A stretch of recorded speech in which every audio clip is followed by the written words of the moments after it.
Hello viewers. Public sector general insurance companies के 2017 से due veg revision के बारे में आने वाली हर नई जानकारी हम आपको चैनल पर बता रहे हैं। वेज रिवीजन के बारे में हर नई जानकारी तथा गवर्नमेंट एग्ज़ाम्स की नई वैकेंसीज़ के बारे में जानने के लिए चैनल को ज़रूर सब्सक्राइब करें।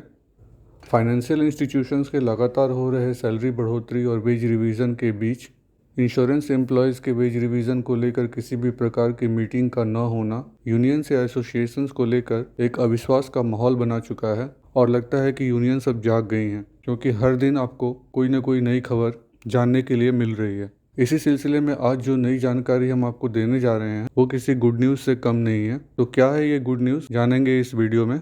इंश्योरेंस एसोसिएशंस के बार बार अनुरोध के बावजूद भी डीएफएस या जिप्सा मैनेजमेंट का मीटिंग के लिए कोई भी तारीख नहीं देना ऐसा जताता है कि इंश्योरेंस एम्प्लॉयज़ दया के पात्र बने हुए हैं। लेकिन मैनेजमेंट को ये बात पता होनी चाहिए कि ड्यू होने के बाद वेज का रिवीजन होना एम्प्लॉयज़ का हक है, इसके लिए वे भीख नहीं मांग रहे हैं। और जिप्सा से हताश होकर यूनियंस ने अब बात संसद तक पहुंचाने की ठान ली है। तो अब आपको बताते हैं वो गुड न्यूज़ जिसके बारे में वीडियो के शुरुआत में हमने आपसे कहा था। मेंबर ऑफ पार्लियामेंट राज्यसभा के माननीय सदस्य महोदय जी ने वित्त मंत्री और डीएफएस के सेक्रेटरी महोदय को इंश्योरेंस वेज रिवीजन के बारे में क्या कहा है, आइए जानते हैं। जनरल इंश्योरेंस सेक्टर एम्प्लॉयज़ के वेज रिवीजन की देरी हो रही मांग के बारे में आपको बताना चाहता हूं कि डिपार्टमेंट ऑफ फाइनेंस के कहने पर GIPSA authorities general insurance sector employees के वेज नेगोशिएशंस की शुरुआत करती हैं, लेकिन अगस्त 2017 से ऐसा कोई भी कदम नहीं उठाया गया है।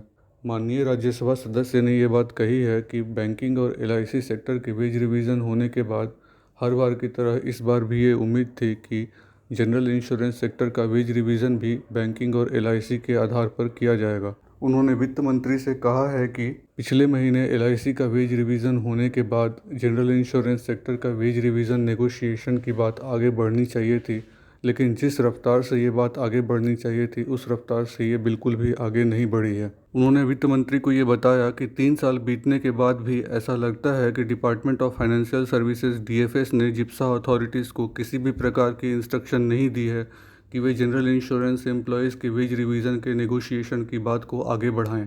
उन्होंने सीधे सीधे वित्त मंत्री से हस्तक्षेप करने का अनुरोध किया है और कहा है कि वे डिपार्टमेंट ऑफ फाइनेंशियल सर्विसेज के ऑफिसर्स को ये इंस्ट्रक्शन दें कि जिप्सा को बोलकर जनरल इंश्योरेंस सेक्टर की वेज नेगोशिएशंस को जल्द से जल्द आगे बढ़ाया जाए और साथ ही साथ एम्प्लॉयज़ के एरियर्स को भी रिलीज़ किया जाए।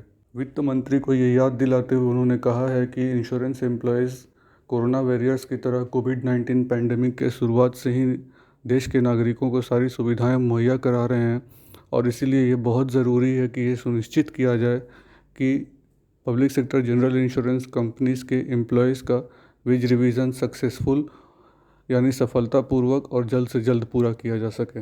सकारात्मक सोच जताते हुए उन्होंने कहा है कि वित्त मंत्री के हस्तक्षेप के बाद डीएफएस और जिप्सा कोई ना कोई नेगोशिएशन की मीटिंग की डेट तय करेंगे और इस नेगोशिएशन को सफलतापूर्वक जल्द से जल्द पूरा कर लेंगे। ये थी वेज रिवीजन की नई जानकारी जिसे हमने आपको बताया। आगे की जानकारियों के लिए चैनल को ज़रूर सब्सक्राइब करें।